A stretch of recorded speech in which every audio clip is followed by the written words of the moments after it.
श्री गणेशाय नमः. अवधूत चिंतन. श्री गुरुदेव दत्त. श्री स्वामी समर्थ. देव म्हणतात, माझ्या प्रिय बाळा, कधीकधी नात्यातली चेहरे बदलतात, विश्वासही बदलतो. कधीकधी आयुष्यात खूप काही मोठे विचार पडलेले असतात. त्या क्षणाला माझे संदेश तुझ्या मनाला तो आनंद देऊन जातात. बाळा, विश्वास ठेव. कधीकधी तुमच्या मनात जे काही विचार असतात ते माझ्यापर्यंत नक्कीच येऊन पोहोचतात. अनुभवांनी तुम्ही खूप काही शिकणार आहात. बाळा, कधी काही लोक तुम्हाला मदत करण्यास येतात तेव्हा समजून जा की परमेश्वर स्वतःचा हात तुमच्या मस्तकावर ठेवत आहे आणि तुम्हाला आता कुठेही भिण्याची, थांबण्याची आवश्यकता पडणार नाही. कारण तुमचं जीवन स्वाभिमानानं पुढं नेल्या जाणार आहे. तुम्ही जे काही परिश्रम करत आहात त्यात तुम्ही तुमचं उज्ज्वल भविष्य पाहू शकता. कारण कधीही तुम्ही परिश्रम सोडले नाहीत. हे मी तुमच्या सर्व काही योग्यतेसाठीच निर्माण केलेली परिस्थिती आहे.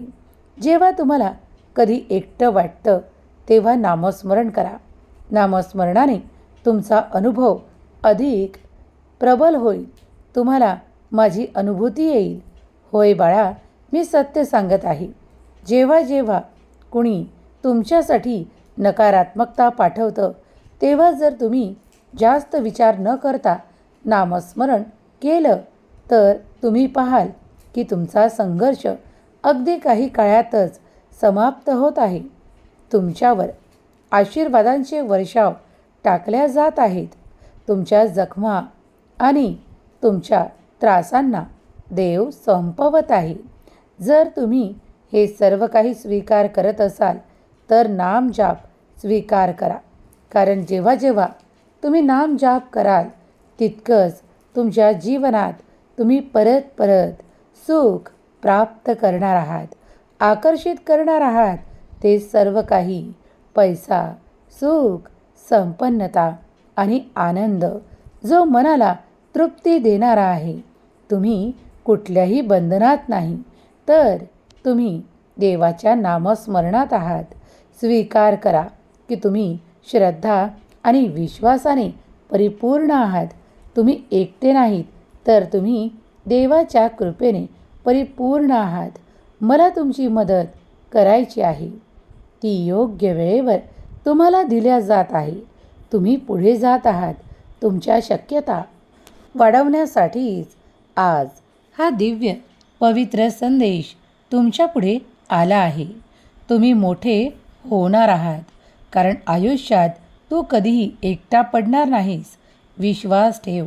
तुझ्यासाठी देवाचा, परमेश्वराचा समृद्धीचा आशीर्वाद येत आहे. प्रार्थना करा, पण त्याच्यावर पुन्हा पुन्हा कोणत्या गोष्टींवर किंवा काही व्यक्तींवर आंधळा विश्वास टाकणे कायमचं बंद करा. काही लोक तुमची फसवणूक करत असताना देखील तुम्ही त्यांच्याबद्दल काहीही व्यक्त करत नाही किंवा तुम्ही कितीही अनुभव घेतले तरीही तुम्ही त्यांच्याबद्दल काहीही रोष दाखवत नाही. कारण तुमचा विश्वास आणि तुमची श्रद्धा अटूट आहे ती माझ्यावर. कारण तुम्हाला माहीत आहे की स्वामी शक्ती जेव्हा माझ्यासोबत आहे तेव्हा कुठलंही संकट माझ्यापर्यंत स्वामी येऊ देत नाहीत किंवा कुठलाही संघर्ष तुम्हाला करण्याची आवश्यकता पडत नाही. विश्वास ठेव. मी सदैव तुझा स्वामी तुझ्या अवतीभोवती आहे. मी तुझ्यावर प्रेमाचा, आनंदाचा वर्षाव करतो. मी तुझ्या तुटलेल्या नात्यांना पुन्हा एकत्रित येण्याचा आशीर्वाद प्रदान करतो. तुझा विश्वास जिवंत आहे कारण तू श्रद्धा आणि भक्तीने परिपूर्ण आहेस. बाळा, अडचणी कायमस्वरूपी राहत नाही, तर कधीकधी काही मनात सलणाऱ्या अपमानांच्या सहन केलेल्या त्या खुणा मात्र नेहमी राहतात. म्हणूनच कधीही कुणाशी बोलताना कधी अपमानजनक बोलू नका. कुणाच्या मनावर त्याचा वाईट परिणाम होईल याचा विचार करून उत्तर द्या. कधीकधी वेदना या कायमस्वरूपी तुमच्या हृदयात कुणाच्या तरी नावाने कोरल्या जातात. पण जर तुम्ही त्यातून मुक्त होऊ पाहत असाल तर आज मी तुम्हाला एक संधी देतो. त्या सर्व ज्या काही लोकांनी तुमच्यासाठी वाईट चिंतलं, काही वाईट केलं, तुम्हाला वाईट बोललं, खाली दाखवलं, तुम्हाला खूप काही सहन करावं लागलं, पण आता ते सर्व काही तुम्ही जर क्षमा दान देत असाल तर सर्व काही संपवण्यात येईल. होय, तुम्ही सत्य ऐकत आहात. जर तुम्ही माफ केलं तर त्यांच्या चुकांना देवही माफ करेल. जर तुम्हाला त्यांच्याबद्दल काहीही वाटत नसेल किंवा तुमच्या मनात त्यांच्याबद्दल दोष नसेल तर अगदी या क्षणाला त्या व्यक्तींना तुम्ही माफी देऊ शकता. फक्त इथे माझ्यासोबत म्हणा की ज्यांनी ज्यांनी माझ्यासोबत त्रासदायक वागणूक केली आहे, मला त्रास दिला आहे किंवा माझ्या मनाला त्यांच्यामुळे वेदना झाल्या आहेत, त्या आज मी सर्व काही माझ्या मनातून कायमस्वरूपी पुसून टाकण्यास तयार आहे. मी त्यांना त्यांच्या त्या सर्व कृत्यांसाठी क्षमा करण्यास तयार आहे आणि मी त्यांना आज त्या कृत्यापासून माफी देतो. बस एवढे म्हणा आणि त्या सर्व काही कृत्यातून किंवा त्या दोषातून, तुमच्या मनाला होणाऱ्या वेदनेतून तुम्ही अगदी मोकळे व्हाल. तुमचा माझ्यावर विश्वास आहे ना? मग सतत पुढे चालण्यासाठी मी तुम्हाला मदतीचा हात देतो. परमेश्वर सर्व काही शिकवतो. चालणे, बोलणे, पुढे जाणे आणि लक्षात ठेवणे. पण कधीकधी परमेश्वरच आज तुम्हाला काही विसरण्यास सांगू इच्छितो. विसरणे काय आहे ते तुम्हाला पुढील काही मिनिटात सांगत आहे. बाळा, मला माहीत आहे की तुम्ही काही अशा गोष्टींनी परिवर्तन पाहू इच्छिता. काही अशा गोष्टींमध्ये तुम्ही संघर्ष पाहू इच्छित नाही. कधीकधी तुमच्या मनाला झालेले मनस्ताप तुम्ही विसरू शकत नाही.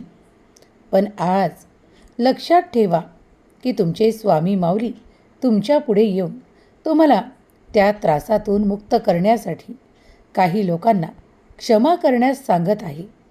होय, कारण मीच तुमचा गुरु आहे. मीच तुमचा प्रिय स्वामी आहे आणि मी तुम्हाला आज काही गोष्टीतून मुक्त करण्यासाठीच इथे उपस्थित आहे. तुम्ही जर हा संदेश संपूर्णपणे मनाने ऐकत असाल तर माझे बोल शेवटपर्यंत ऐका. लक्षात ठेवा, ध्यानी धरा. तुमच्या वेदना संपवण्याचे कार्य मी करत आहे. प्रत्येक वेळेस मनाचा अट्टाहास धरू नका. काहीतरी शिकवून तुम्हाला मी अशा माणसांमध्ये उभं करील जिथे ती माणसे तुमचा सन्मान करतील, तुम्हाला योग्य ते मार्ग दाखवतील. तुम्हाला एकटेपणा जाणवणार नाही. तुम्हाला कुणीही सोडणार नाही, कारण तुम्ही सर्वांचे चाहते असाल. तुम्ही आजपर्यंत जे काही सहन केले त्या सहन करण्यात तुम्ही खूप काही शिकला आहात. मान्य करा. होय. जर होय उत्तर असेल तर पुढील संपूर्ण संदेश तुमच्यासाठी आहे. प्रत्येक संघर्ष हा तुम्हाला काहीतरी शिकवण्यासाठी येतो. होय, कधीकधी तुम्हाला असं वाटतं की देव माझी खूप काही परीक्षा पाहत आहे. बाळा, ज्याप्रमाणे काही अशी लोक तुझ्या अवतीभोवती आहे जी तुझी विरोधक असतील, काही शत्रू म्हणून तुझ्या कार्यात अडथळे निर्माण करत असतील, तर काही नेहमीच तुझ्या कार्यांना टोक लावत असतील. पण हे सर्व काही करत असताना मी तुझ्यासाठी दिलेली प्रेमळ नाती प्रेमाने विश्वासाने भरलेली ती नाती आणि काही अशी नाती जी तुमच्यावर सतत माया, प्रेम, आपुलकीची भावना आणि तुम्ही पुढे जावे यासाठी परमेश्वरी आशीर्वाद म्हणून तुम्हाला प्राप्त झालेली आहेत. त्यांनाही विसरता कामा नये. बाळा, कधीही तुझा अपमान होत असेल, काही लोक अशा प्रकारे तुझा अपमान करत असतील, तर शांत राहा. उत्तर देऊ नका, कारण योग्य वेळ येणार आहे. योग्य वेळच त्यांना उत्तर देईल. जर तुम्ही त्यांच्या वागण्यातील बदल स्वीकार करण्यास तयार असाल, तर आता त्यांच्या वागण्यात तुम्हाला तो बदल दिसून येणार आहे. तुम्हाला आत्मसन्मान प्राप्त होणार आहे. अधिक सन्मान प्राप्त होणार आहे. तुम्ही एकटे नाहीत, तुम्ही स्वामी भक्त आहात. मी सदैव तुमच्या पाठीशी उभा आहे, कायमस्वरूपी. काही वेळेस मी तुमच्यासोबत आहे. कधीकधी निर्णयांसाठी मी तुम्हाला पुढे करतो, तुम्हाला स्थान देतो, तुम्हाला शिक्षाही देतो आणि तुम्हाला शिकवणही देतो. कधीकधी तुम्ही चुकता तेव्हा मी शिक्षा देतो. कधीकधी तुम्ही आयुष्यात काही शिकावे म्हणून मी तुम्हाला पुढे करतो. कदाचित आजचा हा संदेश मीच तुला देत आहे. तू हा संपूर्ण संदेश ऐकावा. तुझ्या आयुष्यातील अडथळे दूर करण्यासाठी तू जी काही भक्ती करत आहेस, तुझे कर्म करत आहेस, नोकरी असो, व्यवसाय असो, त्यात येणाऱ्या अडचणी असो किंवा शारीरिक व्याधी असोत, त्या सर्व काही त्रासदायक गोष्टी तू एका श्वासात दूर करू शकत नाहीस. पण बाळा, जेव्हा तू माझ्याकडे आला आहेस तेव्हा विश्वास ठेव की हळूहळू परिणाम दिसेल. तुम्ही ते पाहाल जे तुम्हाला हवे आहे. तुम्हाला सुखद अनुभव येऊ लागतील. तुमच्याकडे वाईट नजरेने पाहणारे आता कमी होतील आणि तुम्हाला आनंदाने प्रतिसाद देणारे अधिक वाढू लागतील. तेव्हा समजून जा की स्वामींची कृपा तुमच्यावर आहे, तुमच्या सहकुटुंबावर आहे. बाळा, मला तुझी किंमत या जगाला दाखवायची आहे. होय, तू जर तयार आहेस तर आज जे काही होत आहे ते स्वीकार कर, कारण परमेश्वरी आशीर्वाद, काही नवीन संधी तुझ्या मार्गात आहेत. पुढे पाऊल टाक. तुझ्या स्वामींवर विश्वास ठेव, कारण तुझे देव तुझ्यासोबत आहेत. बाळा, कदाचित काही गोष्टी तुझ्या हाती नाहीत असं तुला वाटत असताना मी तुला अनेक संघर्षापासून वेगळं करत आहे. जी काही नाती तुटण्याच्या अशा परिस्थितीत आली आहेत, जी तुझ्यासाठी योग्यही नाहीत किंवा त्यांना पुढे नेण्यासाठी तुझ्याजवळ वेळही नाही आणि त्यांना देखील तुझ्यासोबत राहणे अवघड आहे, अशा नात्यांना मी तुझ्यापासून वेगळं करतो आणि अशा नवीन नात्यांना, जी रक्ताची नसून, तुझ्या संबंधाची नसून, ती तुझ्याजवळ येत आहेत, त्यांना मीच पाठवत आहे आणि तुला सहाय्य देखील करत आहे. बाळा, विश्वास ठेव की तुझा देव तुझ्यासाठी निरंतर कार्य करत आहे. संकट चारही बाजूने येत असलं तरीही तू मध्यभागी स्थिर राहा, कारण मी तुझ्या पाठीशी उभा आहे. सर्व संकट येतील आणि परत त्याच दिशेने वापस जातील. होय बाळा, तू समजून घे की मी तुझ्यासोबत आहे. निरंतर अपयशाची भावना जर तुझ्या मनात असेल, तू कुठे चर्चा करत असशील की मी मागे जे काही केले आहे त्यात मी अपयशी ठरलो आहे, तर आजपासून मी तुला सांगू इच्छितो की आज एक दीर्घ श्वास घे. हा संदेश ऐकत असतानाच तुझी मनाची इच्छा बोल की त्या कार्यात तुला यश हवं आहे. स्वामी, मला यश द्या, मी कर्म करण्यास तयार आहे. आणि या दीर्घ श्वासासोबत तुझी इच्छा बोल. बाळा, ती लवकरच पूर्ण करण्यासाठी मी तुला आशीर्वाद प्रदान करतो. आणि त्याच दुसऱ्या क्षणाला जेव्हा तू हा श्वास सोडशील तेव्हाच तुझ्यातून नकारात्मकता, ती नकारात्मक लोक, ते नकारात्मक नाते तुझ्यापासून वेगळे केल्या जात आहे. हा विश्वास बाळग, कारण तुझा देव, तुझा स्वामी देव तुझ्या पाठीशी निरंतर उभा आहे. तुला जे काही हवे आहे ते मिळेल. या प्रकृतीचा नियम आहे. बाळा, तुलाही काही द्यावं लागेल, त्या प्रमाणात तुला काही मिळणार आहे. होय, जेव्हा तुम्ही प्रेम देता तेव्हा वापसीत तुम्हाला प्रेम मिळतं. जेव्हा तुम्ही सन्मान देता तेव्हा तुम्हाला सन्मान मिळतो. त्याचप्रमाणे या सृष्टीत तुम्ही जे काही देता त्याचप्रमाणे तेच तुम्हाला परत मिळत असतं. म्हणूनच आनंद वाटा, आनंदी राहणे शिका आणि आपल्या चेहऱ्यावर, मुखावर एक स्मितहास्य नेहमी ठेवा. कारण तुम्ही यशाने भरणार आहात. मी तुमची जबाबदारी घेतली आहे. मी तुमचा स्वामी देव आज तुमच्यासाठी हा दिव्य, पवित्र, तेजस्वी संदेश तुम्हाला तुमच्या अडथळ्यांपासून, त्रासांपासून आणि काही त्रासदायक नात्यांपासून लांब नेणारा आहे. हा संदेश पुढील काही मिनिटे तुमच्यावर सकारात्मक परिणाम करणारा आहे. बाळा, मला माहीत आहे की तुम्ही अनेक अडचणीतून धावत पुढे निघण्याचा तो सर्व काही प्रयत्न करत आहात आणि मी तुम्हाला त्यात भरपूर यशाने भरणारे आशीर्वाद प्रदान करत आहे. आजपासून तुमच्या आयुष्यात सुखद आशीर्वाद, सुखद अनुभव आणि सुखद प्रगती तुम्ही अनुभव करणार आहात. परमेश्वर कधीच कोणाचा हिशेब विसरत नाही. तुमच्या डोळ्यातून निघणारे अश्रू त्या चुकीच्या लोकांना तुमच्यापासून लांब नेणार आहे. तुमच्या कार्यात अडथळे निर्माण करणारे, तुमचे शत्रुत्व करणारे, तुमच्या कार्यात अडथळे निर्माण करणारे, तुमच्यावर अन्याय करणारे, तुमचा अपमान करणारे आता पश्चाताप करतील. कारण स्वामी सर्व काही लक्षात ठेवत आहेत. तुमच्याजवळ आता भरपूर पैसा, आर्थिक संपन्नता, विपुलता आणि अधिक भरभराट प्राप्त होणार आहे.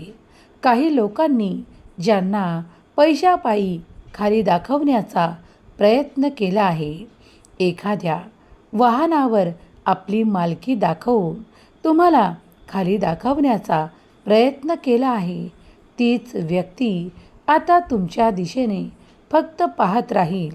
ते तुमचं यश, तुमची सुख समृद्धी आणि तुमचं भरभराटीचं आयुष्य. आता तुम्ही फक्त त्या प्रकाशाकडे वळवल्या जात आहात जो दिव्य परमेश्वराचा प्रकाश आहे. तुम्ही फक्त त्या दिशेने परिवर्तनासाठी प्रयत्न करत राहा. कारण मोठं काहीतरी तुमच्या दिशेने येत आहे, जे देव तुम्हाला चमत्कारातून देऊ करत आहे.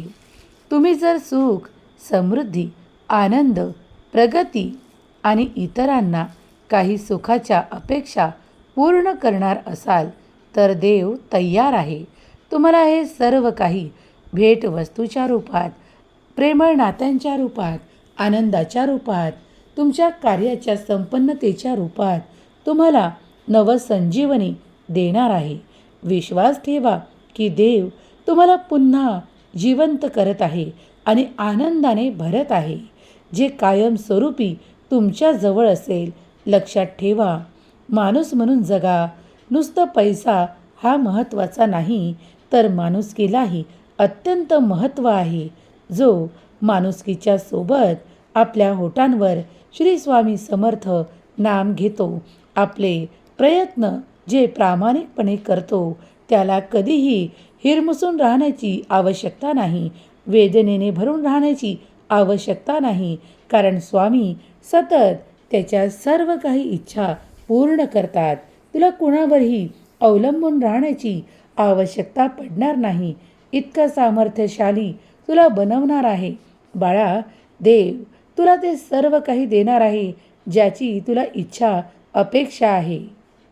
लक्षात ठेव, तुझ्या आयुष्यात पुढील 7 दिवस लक्षणीय वाढ करणारी आहेत. तुझा पैसा वाढू लागेल, आर्थिक संपन्नता वाढी लागेल, तुमच्यातील प्रेम, ऋणानुबंध अधिक पक्के होतील, तुमच्यातील प्रेमाचे सुसंवाद अधिक घडू लागतील. आता तुमचे अश्रू असतील ते आनंदाचे आणि तुम्ही पाहाल की तुमचं सुख वाढवल्या जात आहे. देव तुम्हाला सुखाने भरत आहे, आनंदाने परिपूर्ण करत आहे. माझे आशीर्वाद सदैव तुझ्या भविष्याला सुरक्षित करतात. होय, आज हा संदेश तू ऐकला आहेस, तू भाग्यशाली आहेस. तुझ्यासाठी माझे आशीर्वाद निरंतर आहेत. कायम हसत राहा, आनंदात राहा, आपल्या कर्मात पुढे जात राहा.